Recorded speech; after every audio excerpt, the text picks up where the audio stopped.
Remand report പരിശോധിച്ച ശേഷം തുടർ നടപടികൾ സ്വീകരിക്കുമെന്ന് ഉണ്ണികൃഷ്ണൻ പൂരിയുടെ അഭിഭാഷകൻ ശാസ്ത്രമംഗലം അജിത് കുമാർ 24-നോട്. ആ വാക്കുകൾ: 17:10 രാവിലെ 2:40 AM ക്രൈംബ്രാഞ്ച് ഓഫീസിൽ വെച്ച് അറസ്റ്റ് റെക്കോർഡ് ചെയ്തതായിട്ട് ഒരു മെസ്സേജ് ഉണ്ടായിരുന്നു. പക്ഷേ അയാളുടെ വീട്ടിൽ നിന്ന് പിടിച്ചോണ്ട് പോയപ്പോഴത്തേക്ക് ഒരു ഇൻഫർമേഷനും ഇല്ല. വീട്ടിൽ നിന്ന് പിടിച്ചോണ്ട് പോയെന്നുള്ളത് ശരിയാണ്. ഇന്നലെ രാവിലെയാണ് പുളിമത്ത് അയാളുടെ വീട്ടിൽ നിന്ന് പിടിച്ചോണ്ട് പോയത്. റിമാൻഡ് റിപ്പോർട്ടിനകത്ത് അവരുടെ കേസ് എങ്ങനെയാണ് അവർ ബിൽറ്റ് ചെയ്ത് നോക്കട്ടെ. എല്ലാം അതിനെപ്പറ്റി ഒരു അഭിപ്രായം ഞാൻ പറയുന്നത് ഒട്ടും ശരിയല്ല.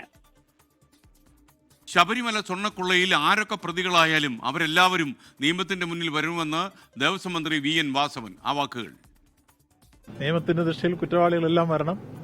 വളരെ സന്തോഷമുണ്ട്. ആദ്യത്തെ പ്രതിയെ കിട്ടിക്കഴിഞ്ഞിരിക്കുന്നു. ബാക്കി ചോദ്യം ചെയ്യൽ വരട്ടെ. വളരെ വേഗത്തിൽ തന്നെ കാര്യങ്ങൾ മുന്നോട്ട് പോകുന്നു.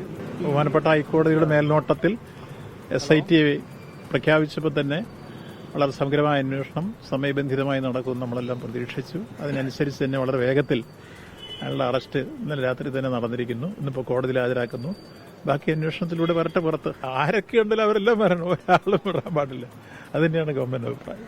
ലോകത്തെവിടെയായാലും ഏത് സമയത്തും 24 വാർത്തകളും ഓഗ്മെന്റഡ് റിയാലിറ്റി പാക്കേജുകളും എക്സ്പ്ലെയിനറുകളും വിശദമായി കാണാൻ ഞങ്ങളുടെ YouTube ചാനൽ നിങ്ങൾക്ക് സബ്സ്ക്രൈബ് ചെയ്യാം.